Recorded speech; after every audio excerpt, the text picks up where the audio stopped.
మీ పేరు రాధానా? ఆర్ అంటే 2, ఏ అంటే 1, డి అంటే 4, హెచ్ అంటే 5, ఏ అంటే 1. టోటల్ 13వ నంబర్. ఈ 13వ నంబర్ ఎవరి పేరులో వచ్చినా ఇది రాహు సంఖ్య. మొండవుతారు, ఎవరి మాట వినరు, కష్టాలు ఎక్కువ, హెల్త్ ప్రాబ్లమ్స్ ఎక్కువ, అర్లీ డెత్ అయ్యే ఛాన్స్ చాలా చాలా ఎక్కువ. డేట్ ఆఫ్ బర్త్ బాగుంటే ఈ దోషాలు తగ్గుతాయి, డేట్ ఆఫ్ బర్త్ బాగలేకపోతే ఈ దోషాలు పెరుగుతాయి.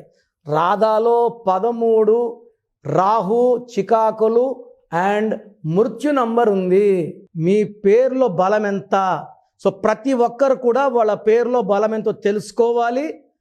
రాంగ్ నంబర్స్ ఉంటే కరెక్షన్ చేసుకోవాలి. So me full name, calling name, date of birth. నా పర్సనల్ వాట్సాప్ నంబర్ 9951197198 9951197198కి వాట్సాప్ చేస్తే 24 అవర్స్లో రిప్లై ఇస్తాను. మీ పేరు బాగుంటే మీరు అదృష్టవంతులు. మీ పేరులో రాంగ్ నంబర్ ఉంటే ఏ రాంగ్ నంబర్, దానివల్ల ఎలా ఉంటుంది లైఫ్ క్లియర్గా ఎక్స్ప్లెయిన్ చేస్తాను. రాంగ్ నంబర్స్ ఉన్నవాళ్ళు నా మాటలు లైట్గా తీసుకోకండి. ఇలా ప్రపంచంలో ఎవరు కూడా మీ పేరులో ఏముందో వివరించరు. సో రాంగ్ ఉన్నవాళ్ళు take my appointment as an emergency.